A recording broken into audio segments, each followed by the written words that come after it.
For today's lesson, I'm going to walk you through the essential concepts and principles that are absolutely foundational to animation. These are principles that not only help you understand how to animate, but also why animation works the way it does. I'll break each one down step by step with clear explanations and visual examples along the way. And if you haven't already guessed, this is a lesson about the 12 principles of animation. Some of these concepts build off from each other, while the rest are general concepts of their own. I also have a supplementary cheat sheet with all the notes I have for each of these principles together with the Clip Studio Paint files down in the description below, so check it out. But first, what is animation? Animation at its core is an illusion. It's the illusion of life, of movement, of energy. It's taking still images, drawings, models, or digital shapes and displaying them in a sequence to make it look like they're moving. In 2D animation specifically, you're drawing each of those frames individually, slightly adjusting the position or posture with each drawing. And when played in quick succession, it creates the illusion of fluid motion. And this brings us to the crucial technical idea, which is frames per second or FPS.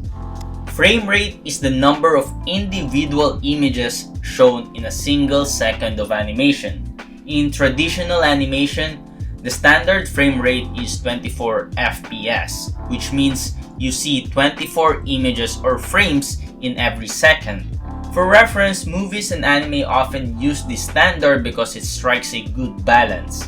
It's smooth enough to look natural, but not so fast that it's a pain to draw every frame by hand. Now here's the fun part. You don't need 24 different drawings per second to achieve good animation. This is where concepts like animating in ones, twos, or threes come into play.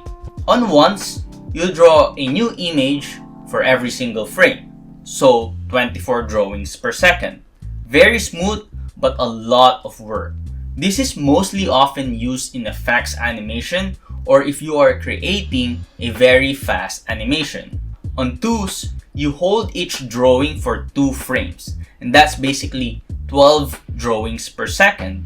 This is mostly the standard way of animating because it creates a good balance of fluid animation and expressiveness. On threes, you hold each drawing for 3 frames, giving you 8 drawings per second.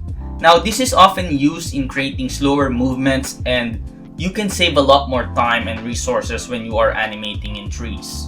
Now the key thing to remember here is that each cut of animation doesn't need to be only animated in ones, twos, or threes.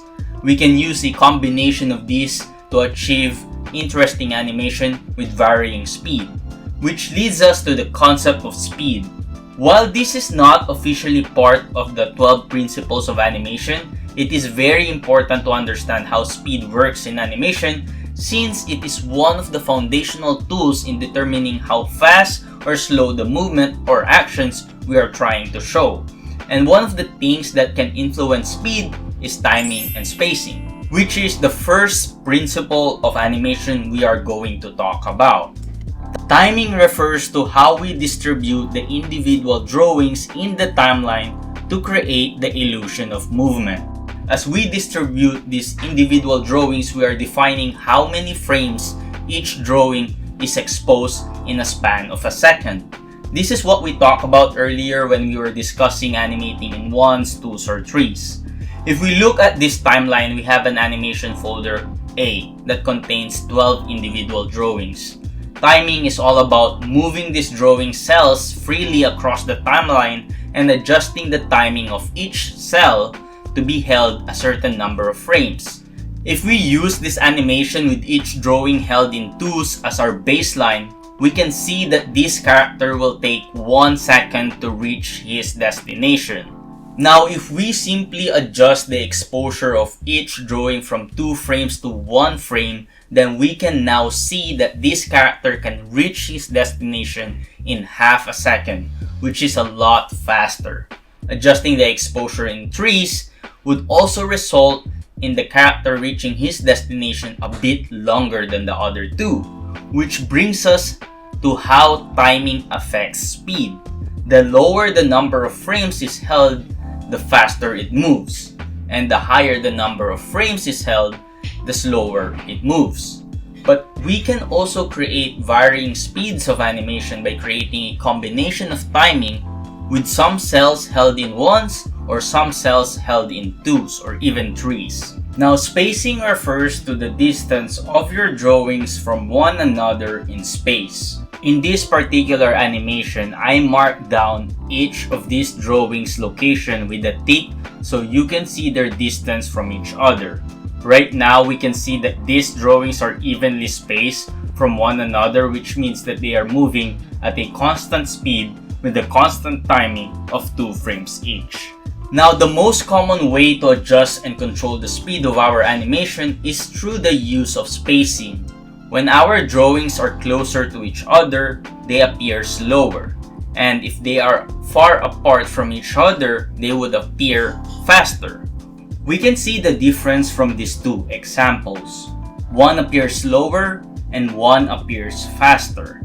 Logically, this makes sense because while both of these animations finish at the same time at 1 second, one of them was only able to travel at a shorter distance than the other, which makes them slower. We are going to be using this simple animation as our baseline and will focus more on adjusting the speed of our animation using spacing instead of timing. But let me show you first how I made this animation, which leads us to the principle of pose-to-pose versus straight-ahead animation. Pose-to-pose animation is when you plan out the animation by drawing the keyframes first and connecting it with the breakdown drawings and in-betweens. So if we look at the first frame, the first drawing is the starting position, which I would consider as a keyframe drawing. Then I will draw the ending position as another keyframe drawing. Then I will determine the timing of how long is the character going to move from point A to point B. After that, it's all about adding the rest of the in-between drawings to connect the movement more smoothly. I will go in more detail on how we do this in future classes, but for now, understand that pose-to-pose animation is all about planning and determining key poses first and then making it smooth by adding in-between drawings. The opposite of this is straight-ahead animation, which is basically creating an animation from start to finish, drawing each frame one by one until you finish the animation. Again, if we start with this first drawing over here, we can draw the next frame by simply copying the frame and adjusting it slightly to the direction where he is moving. Then we do the next drawings after that, following the same rule as we did earlier until we reach the end of the animation.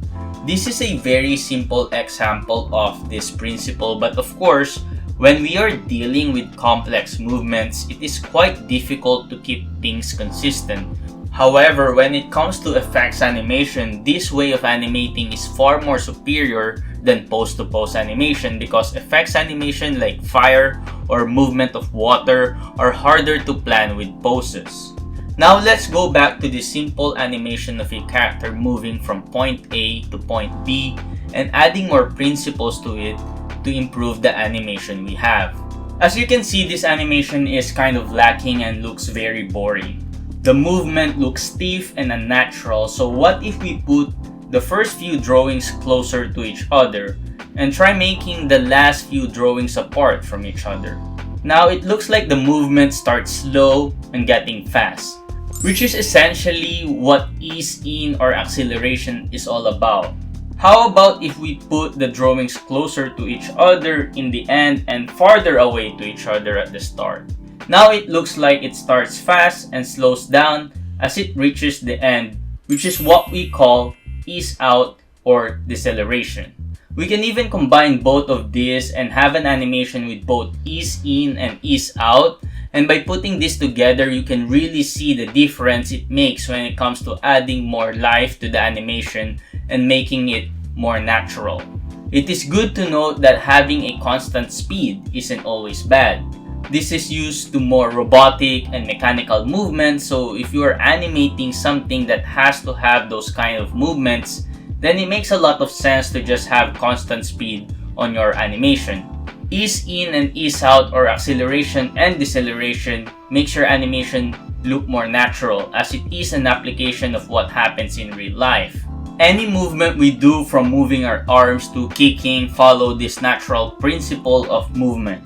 Even when driving a car, you don't really see a car go to top speed right away. And even the fastest cars need a couple of seconds to reach top speed to accelerate. Now what if we take some of the middle drawings and stretch him a bit, and then take some of the drawings in the end to squeeze them before coming back to its original shape? This animation now looks a little bit more lively, and the character looks more soft. And this is the effect of adding squash and stretch to your animation. If we compare it to the previous animation without the squash and stretch, we can tell that this character is softer than the previous character doing the same exact movement. It also feels slightly faster and smoother as it connects the drawing more closely together. Now the important thing to remember is that when we add this principle to our drawing, we need to make sure that our drawing's volume stays the same, which means that if we make the character wider, we need to make it also shorter to redistribute the volume and vice versa. This simple rule is a key to keeping the animation consistent and correct. So squash and stretch basically gives more life and readability in your animations if done correctly. Now what if we modify the second and third drawings a bit to look like he is coming back before moving forward? We can even add a little bit of squeeze to him to stay consistent with the soft characteristics we have established for this character earlier. This principle is called anticipation, which is another key element of most actions. Most actions in life, whether it's to punch someone or to jump, we tend to gather our energy first by doing an anticipation movement. Now we are adding more information to the movement. Instead of a character simply moving forward from point A to point B, the character now backs up a bit before moving from point A to point B. Anticipation does two important things. It makes the action feel more powerful by showing preparation, and it helps guide the viewer's eye that something is about to happen, which enhances the clarity and impact of your animation. What if we go over at the end over here, and instead of this squash frame, we do a drawing of the character moving a bit further than his ending position before settling down? This is called overshoot or follow through. Overshoot happens when a moving object goes past its final position before settling back. Follow through happens when parts of the body or object keeps moving even after the main action stops. Pretty much the same thing, but with slight difference of the application. The overshoot is this main body right here that had some of its mass go further than his ending position.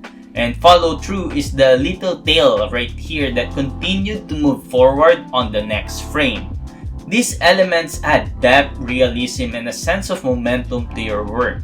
They tell the audience this isn't just a drawing, it has weight and force. It gives more information to the viewer about the character making the movement. Now before we move on to the next animation principle, let's recap a bit from where we started. We started with the simple animation of the character going from point A to point B with a constant speed. Then by adjusting the spacing at the beginning and end a bit, we were able to add a more natural movement through the principle of ease in and ease out. After that, we introduced squash and stretch, which really gave life to the animation and made it more interesting. Then by adding the anticipation, overshoot, and follow through poses, we created an animation that feels more complete and believable. Now let's discuss one of the most important principle, which is arcs. If we look at this simple anatomy animation of a character, we can see that our arms move along an arc instead of a straight line. And most movements in nature move along an arc or in curves rather than a straight line. So to further introduce this principle, we will have our character jump from point A to point B instead of just moving in a straight line. So we can create a simple arc which will guide the movement of our character in space. We will add a couple of anticipation poses over here for 2 frames. Then it moves quickly to the top with this stretch pose, but then slows down, which is an application of ease in and ease out principle. It is also because of how gravity affects us the higher we go up. So this character will slow down as it reaches the top and then proceeds to accelerate with another stretch frame and then proceeds to get squashed as it reaches the bottom. Then it bounces back up, which is another application of overshoot or follow through. If we try to do this animation with a straight line, it looks very unnatural compared to the ones where we have a smooth arc as a path of movement. Arc establishes smooth, curved movements that are more pleasing to the eye than jerky linear movements and add a sense of flow, making it more captivating for the viewer. Now, the next principle doesn't always appear in every animation or character, but it definitely adds a lot when applied to your animation. This is called secondary action. Imagine if we extend this tail further with a couple of floating bubbles and we create its own movement following the main action. By adding a bit more frames in the end, we can really see how it supports the main action and adds more personality and appeal to the character. In anime, this could be in a form of clothes and hair having its own animation, which really adds a lot to the main action or movement of any character. So another way to add more life to this animation is through the principle of exaggeration, which comes in many forms. We can add more expressions to the face, widening the eyes and opening the mouth even more. We can also exaggerate the squash and stretch, which can turn him more into a very soft material, so we are doing it just a little. I even added some smoke effects as he landed to really sell the impact of the landing. Now, exaggeration is all about thinking outside the box and trying to ask yourself, what else can I do or add to really convey the feeling of the animation? Now, a more advanced way of leveling up your animation involves a principle that is applied or thought about before you even animate. The principle of staging is all about planning your animations in such a way where you have a clear intention on the message you are trying to convey. This can be connected to acting, cinematography, setting, and composition, all of which we are going over in the next lessons. But just to give this current animation a touch of the principle of staging, we can draw a simple background around him and create some camera movements following the path of action. Don't worry about how I created this camera movement for now, as we are going over this in later lessons as well. Now, the animation feels more complete with character, background, and camera movement. Now, the next 2 principles are all about drawing your characters, which we will go over briefly. Solid drawing is about making your characters feel like they exist in 3D space, even though they're drawn on a 2D surface. It involves using good anatomy, perspective, weight, balance, and volume, so the drawings don't look flat or stiff. Think of it like giving your character structure, so they look like they could actually stand, walk, or move in a believable way. Even in exaggerated or cartoon styles, solid drawing helps maintain consistency and makes the poses feel grounded and intentional. The last principle is appeal, which is all about making the design of your characters and poses interesting and engaging to look at, whether they're cute, cool, creepy, or comically ugly. It's about clear design, strong poses, and personality that draws the viewer in. You can say that this is more like a principle that ties in with character design, which really helps create visually appealing animation. We will go over this briefly as well when we cover a small section of character design in this lesson. Those are the 12 principles of animation, and one of the best ways to learn this is by creating your own simple character, whether it's a slime or a blob, and then following along this lesson, starting with a simple linear movement and then adding one principle at a time, building your understanding on the applications of each principle.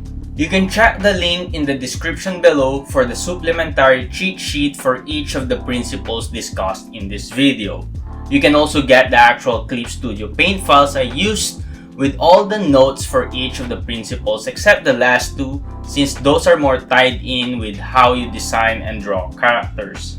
I also have an upcoming course on how to make an anime, which you can get at an earlier discounted price when you subscribe to my Patreon, so check the link down in the description below.